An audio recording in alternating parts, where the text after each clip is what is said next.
Баршаңызға сәлем достар, менің каналыма қош келдіңіздер. Мен сіздерге бүгін күріш суының адам ағзасына пайдасы жайлы айтатын боламын. Видеоны соңына дейін көріп, лайк басуды ұмытпаңыздар. Ежелгі Қытай рецептілері тәніміздің саулығын сақтайды. Уақыттың өзі тексерген медициналық білім, әдеттегі құралдар пайдасын тигізбеген кезде көмектеседі. Қытайлықтар күрішті ерекше жақсы көреді. Бұл тағамды көп тұтынатындарда кездейсоқтық емес. Дұрыс пайдаланған күріш, дұрыс дайындалған күріш те өмірді ұзартып, ағзаны қажетті заттектермен қамтамасыз етіп отыратын өте пайдалы тағам. Күріш жеп отырған кезде ағзаңыздағы токсиндер сыртқа шығады. Асқазан мен ішек жұмысы ретке келтіреді. Күрішке қарағанда оның суының пайдасы мол. Егер бұрын-соңды күріш суының пайдасы туралы естімеген болсаңыз, дәл қазір салауатты өмірге жаңа қадам басасыз. Мінсіз келбет, күш-қуат, сау тері күріш суын тұтынатын адамдардың серігі.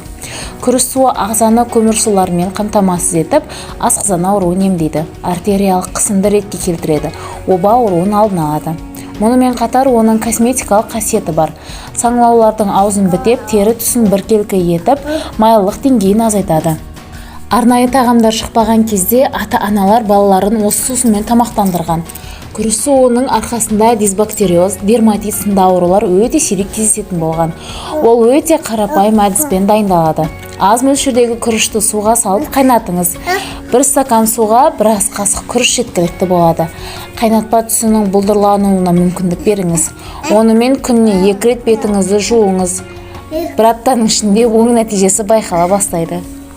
Ал күрішті суға қайнатып, оған айран қосып ішсе, асқазан ішекті тазартып, ағзаны, теріні жасартатын дайын детокс дей беріңіз. 3 немесе 5 күнге созылған осындай диета ұстансаңыз, жасушаларды жаңарып, ағзаға жиналған тұздан арыласыз.